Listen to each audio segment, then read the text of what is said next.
Hi, so today I wanted to talk about the 6-in-1 vacuum cleaner that I got. And I specifically got it to clean up the pet hair that's around in my house. But one thing that it's great for is you can go from your low pile carpet to your tile and also on your hardwood floors. One thing that I really like about it is the filters that it comes with, as well as all of the different attachments. You have your crevice tool here. This is great for the car, getting in between the seats.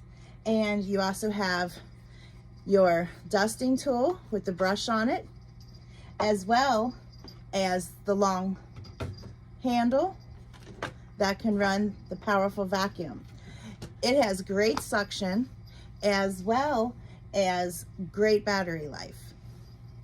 One thing that makes this vacuum great is it has two different modes. The maximum mode runtime is from 15 to 20 minutes, and the standard mode is from about 30 to 40 minutes. So it really gives you a long time to vacuum and to keep things clean. It does have a detachable battery that's easy to charge. It takes about 4.5 hours to fully charge the battery. But once it is, like I said, it has great battery power and great suction. This adjustable stick vacuum is so great because this does have multiple levels that you can make it longer or shorter. And this can go 180 degrees and it can also go 90 degrees, as well as have an LED light inside so you can't miss the dirt you're trying to get.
Thanks for watching.